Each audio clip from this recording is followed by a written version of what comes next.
Bonjour, petits satiros et petits bacantis. Je suis Thespis, les premières comédiennes du monde. E nesse vídeo eu vou te contar como o teatro se desenvolveu na França durante a Idade Moderna. Oui, en France! E por isso, no vídeo de hoje eu vou interpretar Corneille, o rei Luís XIV e Molière. Então, assistam o vídeo até o final. Sátirozinhos e bacantezinhas, no último vídeo nós descobrimos o teatro elisabetano, que floresceu na Inglaterra e que nos deixou um incrível legado como as obras de William Shakespeare. Pois bem, agora é a vez de explorarmos o que aconteceu na França. A França do século XVII, a época em que as artes e o teatro francês floresceram. Estamos falando das academias de arte francesas. Academia Francesa, no caso aqui, a de literatura. Academia Real de Pintura e Escultura. Academia Real de Dança. Academia de Música. Tudo muito erudito. Todo o rigor que o neoclassicismo e o academismo impunham às artes. E ai de quem fugisse às regras, como por exemplo, Corneille. Era 1636 quando escrevi O Cid, fortemente influenciado pelo teatro espanhol. As ações se desenrolavam em diversos pontos e uma grande disposição poética conduzia as unidades de ação. Além, claro, de uma personagem feminina que estapeava uma masculina. Bem, a questão é que o Cid rompeu com a estética conservadora vigente. Meus colegas dramaturgos me acusaram de ofender a verossemelhança e a moralidade. Fui julgado pela Academia Francesa. Minha obra foi condenada e censurada. Passaram-se muitos anos até que pudesse ser aceito novamente pela Academia Francesa, mas também depois de adequar toda a minha obra aos princípios acadêmicos da forma. E também depois de 30 anos surge o primeiro texto de Racine, autor que traduz a expressão suprema do classicismo francês. Racine, o traíra. Traiu Molière quando este lhe estendeu a mão quando era apenas um jovem dramaturgo em busca de seu lugar ao sol nos palcos franceses.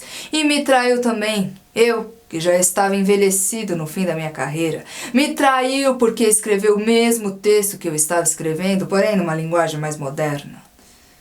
Não existem limites éticos para a sede de poder de Racine.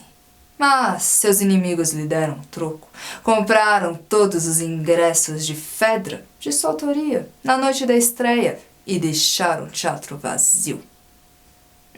Racine não quis mais escrever para o teatro e só voltou a fazê-lo muitos anos depois a pedido da esposa do rei. Mas, nesse tempo, continuou a escrever poesia. Racine, o traíra. Meus petis dionisíacos, nem todo mundo era adepto do ninguém solta a mão de ninguém naqueles idos.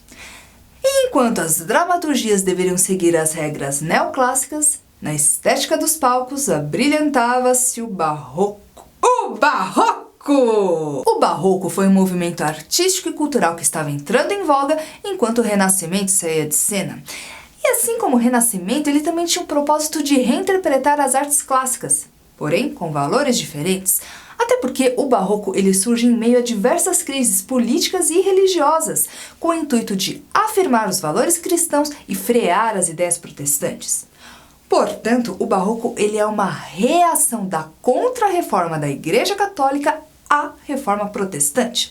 Então ele nasce com os valores da fé, da espiritualidade, das emoções, das sensações, em contrapartida ao Renascimento, que promovia os valores da razão, da sabedoria, do equilíbrio, da harmonia. É por isso que o barroco resulta numa arte exuberante, extravagante, repleta de cores, impactante, com alta dramaticidade.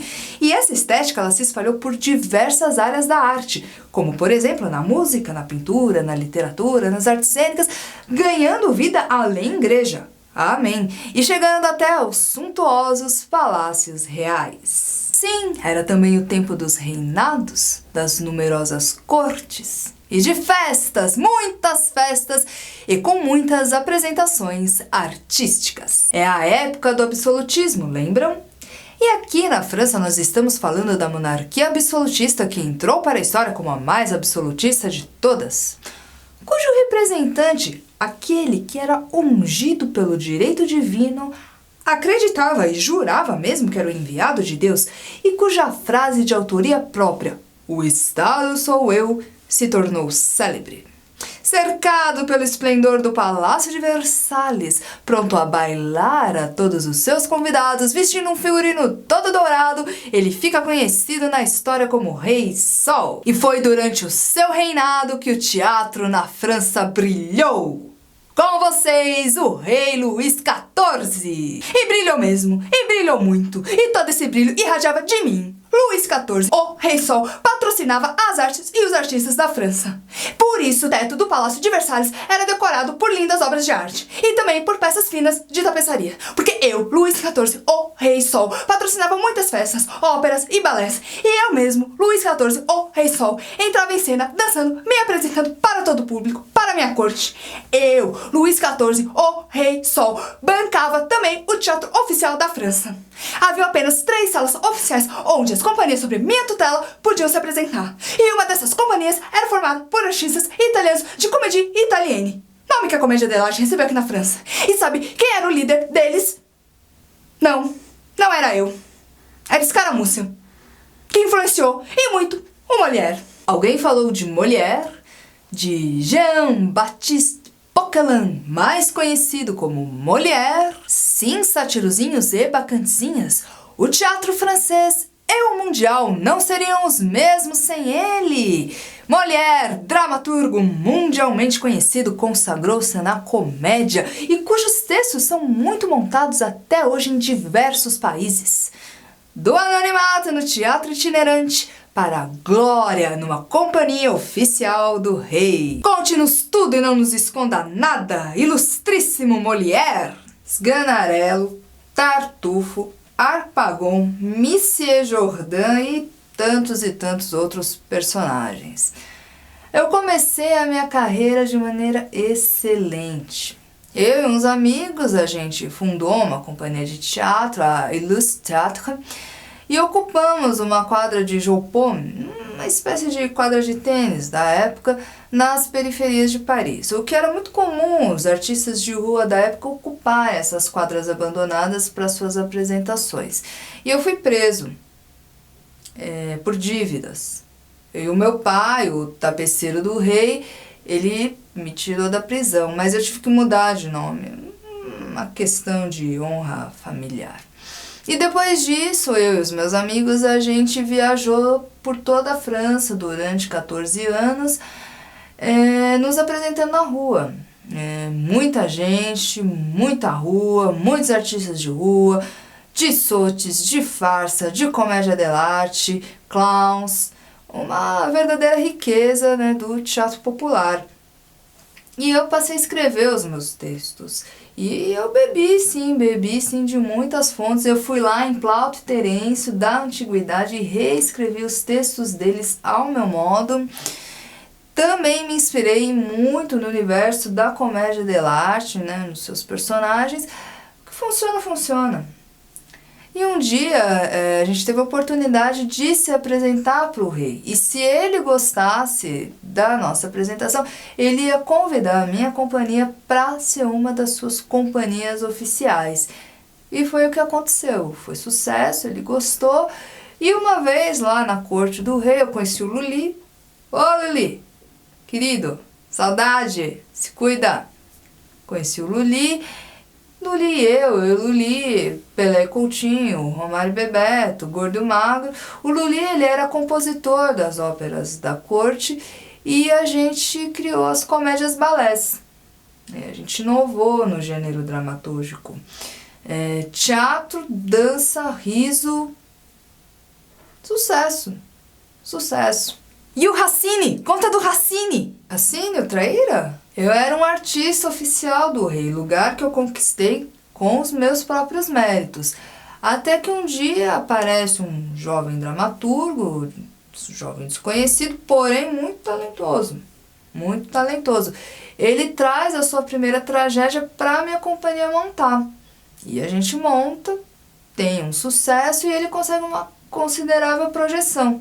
Racine, o nome desse jovem dramaturgo.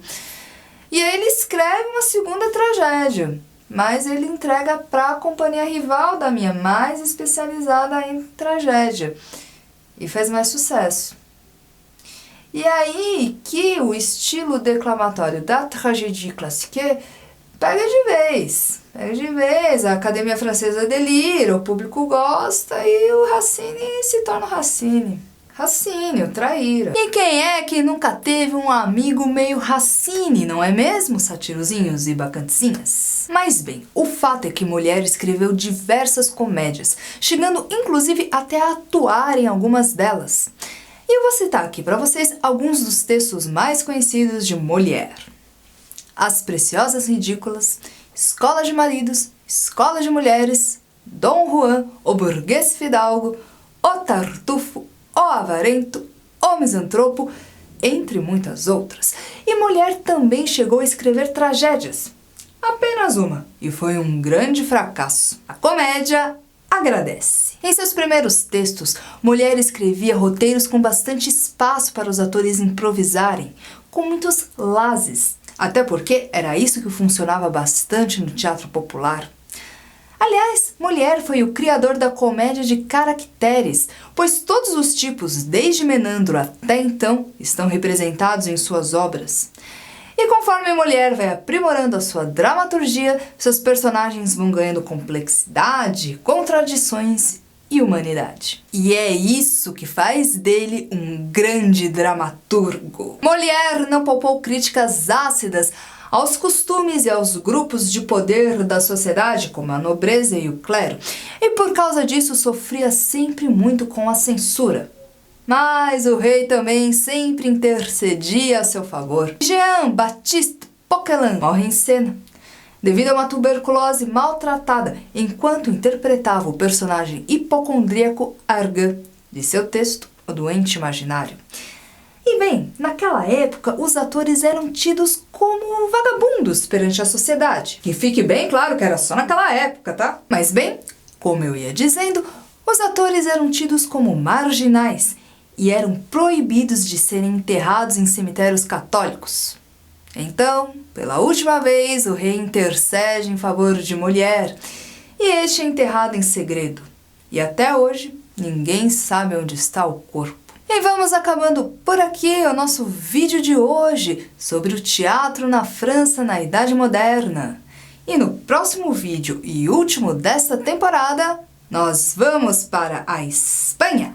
Então continue nos acompanhando, jovens sátiros e bacantes. Dê aquele seu reconhecimento maneiro com o seu like, o seu compartilhamento, o seu comentário, a sua inscrição aqui no canal. Segue lá no Instagram, @luna.thais.